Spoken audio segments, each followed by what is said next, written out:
Hi there. Welcome to Anonymity 1D. My name is Lily. I have type 1 diabetes. And my name is Dr. Shruti Ahuja, Lily's endocrinologist. Hi. My name is Kelsey, and I am a mental health counselor. In this video, we learn what diabetes burnout is, ways to manage it, and when to reach out for support from a mental health provider.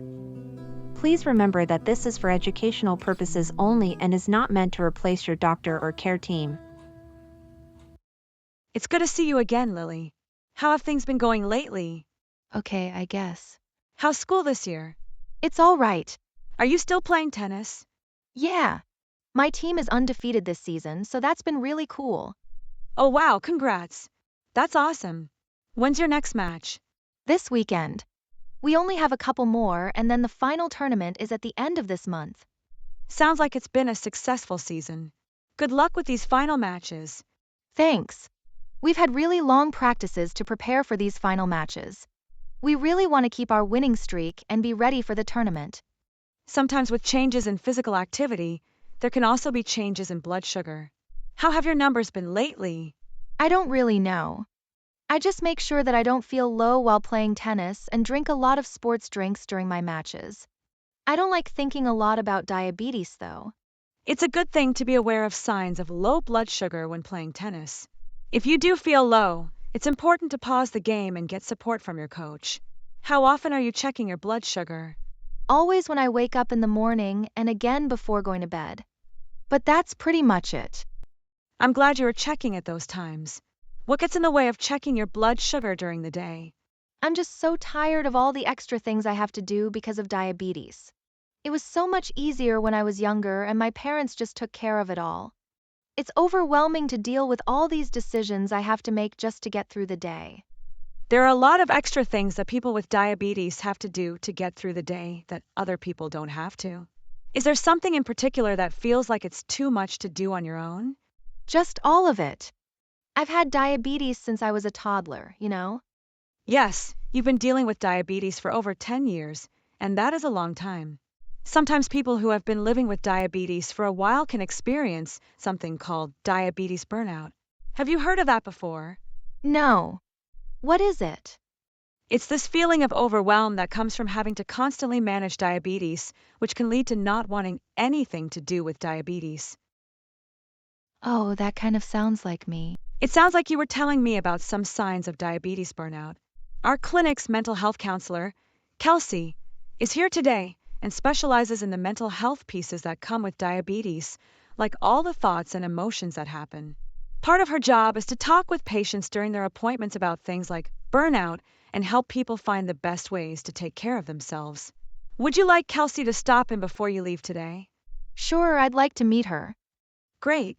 I'll go get Kelsey and tell her that you'd like to meet her. Hey Lily. My name is Kelsey and Dr. Ahuja said that it might be helpful for us to talk a little more about diabetes burnout. Hi. Yeah, I didn't even know that diabetes burnout was a thing.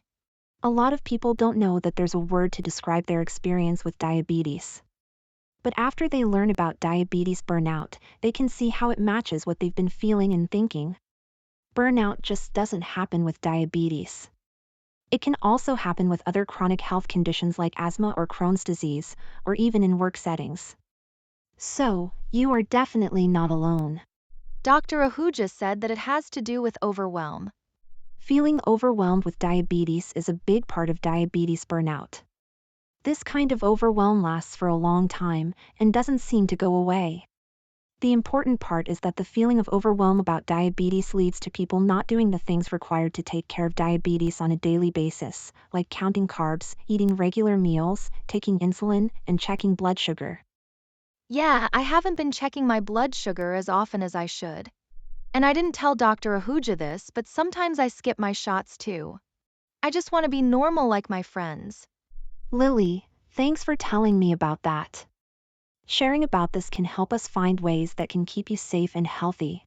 I didn't want to tell Dr. Ahuja about skipping insulin sometimes because I know it's so bad.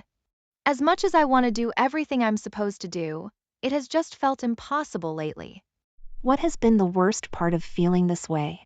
I think it's knowing that I should be doing all these things, but then feeling like I can't be perfect and diabetes is always just going to get in the way. So it's easier to not do anything at all. It can be helpful to focus less on perfection and instead strive for a balance that works for you. Some days will be harder than others, and that's totally okay. What matters is when you continue making progress to support your health. I'm not sure why I think I have to perfectly manage diabetes all the time. It can be useful to set realistic expectations or goals that support your health. Striving for perfection can put way too much pressure on yourself, and it's not sustainable. It's easier to feel discouraged when there are super high expectations that aren't actually realistic. Yeah, maybe Dr. Ahuja has some ideas of where to start. It's too much for me to think about how to get back on track. Yes, that's a great idea to check in with Dr. Ahuja.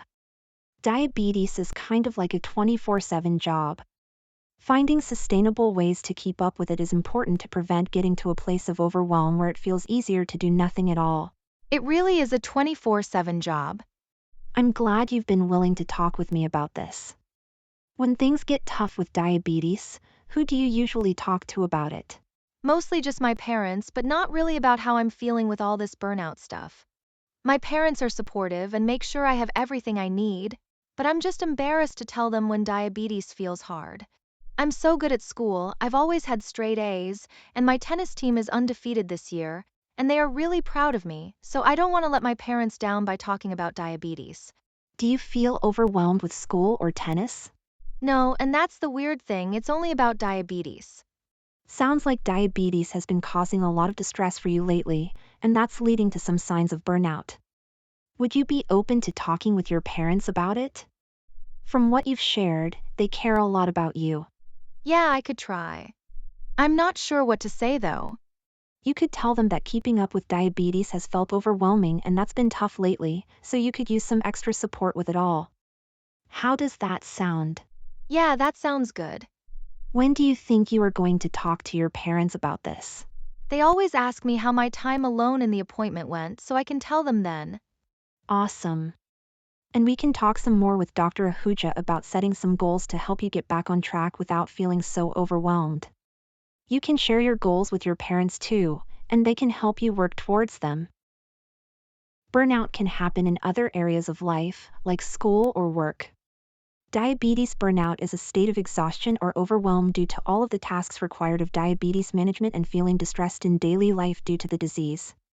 As Lily described, she was doing well in school and sports, but noticed the overwhelm only in relation to diabetes management. Diabetes burnout is not a diagnosable physical or mental health condition. Type 1 diabetes management is ongoing, so it is normal and expected to feel moments of distress, overwhelm, or exhaustion when living with diabetes. Diabetes burnout happens when the state of exhaustion or overwhelm causes somebody to disengage in daily diabetes management behaviors, such as skipping insulin or decreased blood glucose monitoring.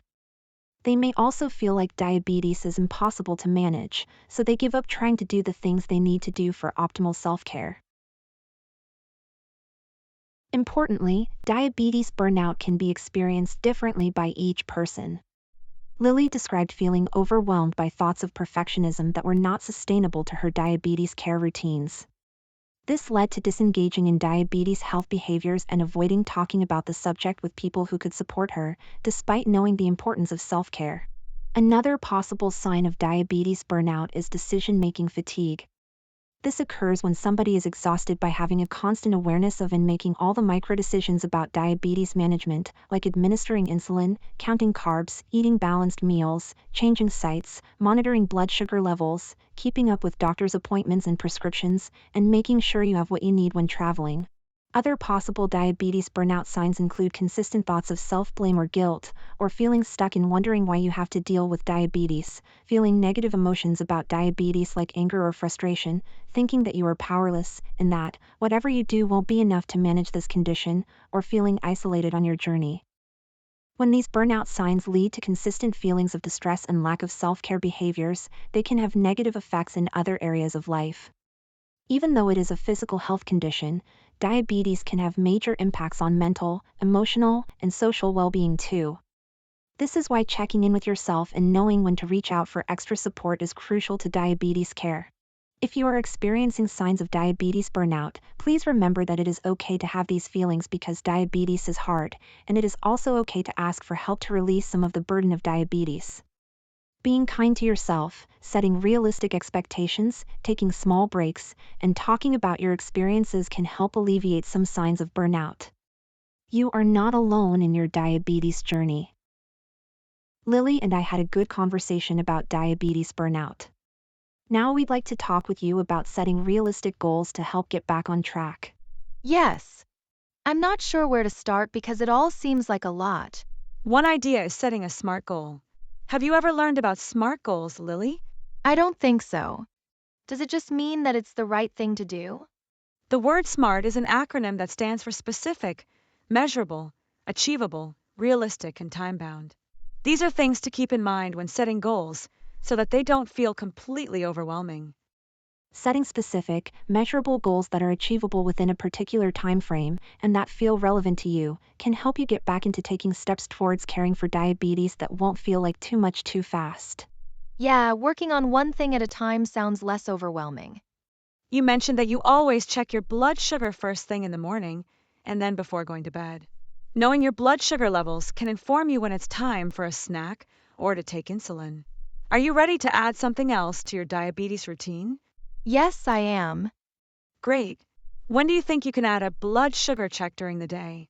I would like to add one before lunch and one before dinner, so that would be 4 times a day. Great. So your specific goal is checking your blood sugar 4 times a day, once after waking up, before lunch, before dinner, and before going to bed. What can you do to help achieve this goal? I'm really not sure. It's okay to not be sure. That's why we are here to help.